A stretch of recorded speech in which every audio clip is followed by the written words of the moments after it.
क्या आपने कभी सुनसान गांव की रातों में गूंजते अजीब से स्वरों को सुना है? क्या कभी हवाओं में किसी अदृश्य सी को महसूस किया है?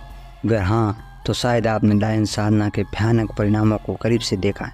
आज की इस कहानी में हम डायन साधना की अशुभ शक्तियाँ एक पूरे गांव को कैसे दहला देती है उसके बारे में जानेंगे। कहानी शुरू होती है एक ऐसे गांव से जो चारों ओर से ऊंचे ऊंचे पहाड़ों से घिरा हुआ है। इस गांव का नाम था शांतपुर।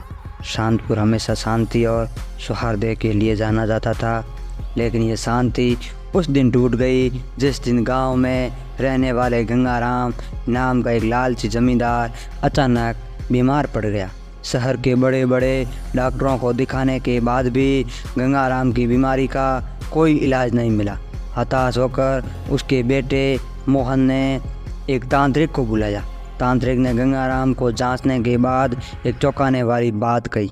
उसने कहा कि गंगाराम किसी डायन ने अपना साया कर रखा है और उसे ठीक करने के लिए एक खास डायन साधना करनी होगी। मोहन अपने पिता को बचाने के लिए किसी भी हद तक जाने को तैयार था।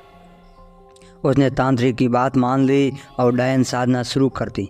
घने जंगल के बीच एक सुनसान मंदिर में तांत्रिक के निर्देशानुसार मोहन ने भयानक अनुष्ठान करना शुरू किया। रात के अंधेरे में अजीब चिन्हों को खींचना, खौफनाक मंत्रों का जाप करना और अशुभ भेंट चढ़ाना, ये सब डायन साधना का हिस्सा थे। जैसे जैसे डायन साधना आगे बढ़ती हुई, शांतपुर गांव में अजीब घटनाएं घटने लगी। रातों को गांव के जानवर बेचैनी से चलाते थे। घरों में अचानक चीजें इधर उधर होने लगी और हवा में एक भयानक सन्नाटा सा जाता था। लोग डर के मारे अपने घरों से बाहर निकलने में भी कतराते थे। कुछ दिनों बाद डायन साधना का असर उल्टा होने लगा। गंगाराम की बीमारी तो ठीक नहीं हुई, उल्टा उसकी हालत और बिगड़ गई। मोहन को समझ नहीं आ रहा था कि आखिर हो क्या रहा है। वह घबरा कर तांत्रिक के पास गया, लेकिन तांत्रिक भी अब कोई जवाब नहीं दे पा रहा। इसी बीच गांव वाले भी डायन साधना के भयानक परिणामों से त्रस्त हो चुके थे। उन्होंने मोहन को ही इसका सबका जिम्मेदार ठहराया। गांव वालों का गुस्सा इतना बढ़ गया कि उन्हें यह भी शक होने लगा कि शायद मोहन खुद ही कोई तांत्रिक है और किसी बुरी ताकत की पूजा कर रहा है। मोहन को पछतावा हो रहा था। उसने अपनी लालच में पूरे गांव को मुसीबत में डाल दी। गांव वालों के गुस्से और डर के माहौल में एक उम्मीद की किरण जगी। गांव की सबसे बुजुर्ग महिला, जिसे सब लोग दादी अन्नपूर्णा के नाम से जानते थे, सामने आई। दादी अन्नपूर्णा जड़ी बूटियों की जानकार थी और गांव में उनकी बहुत इज्जत थी। उन्होंने मोहन को बुलाया और उसे गांव में हो रही अजीब घटनाओं के बारे में बताया। साथ ही उन्होंने डायन साधना के खतरनाक परिणामों के बारे में चेतावनी दी।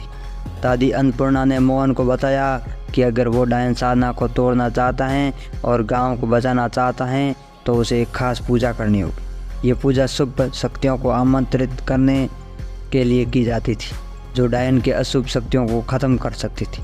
दादी अन्नपूर्णा ने मोहन को पूजा की सारी विधि बताई और उसे हिम्मत दी। मोहन ने दादी अन्नपूर्णा की बात मानी और पूजा करने का फैसला किया। उसने गांव के मंदिर में सब पूजा का आयोजन किया। गांव के सभी लोग इस पूजा में शामिल हुए।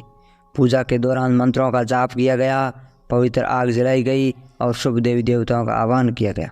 पूरे गाँव में एक सकारात्मक ऊर्जा का संचार होने लगा।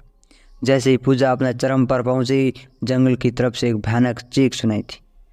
जानवर बेचैनी से भागने लगे और हवा में एक अजीब सी गंध फैल गई।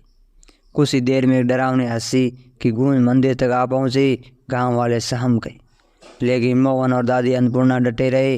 पूजा पूरी होते ही जंगल की तरफ से एक भयानक चीख गूंजी और फिर सब कुछ शांत हो गया। सुबह होने पर गाँव वाले जंगल की तरफ गए। जंगल में उन्हें एक जली हुई लाश मिली। उस लाश को देखकर सब लोग समझ गए थे कि डायन साधना का अंत हो चुका है और खौफनाक शक्तियाँ खत्म हो गई है। गांव में खुशियाँ मनाई गई।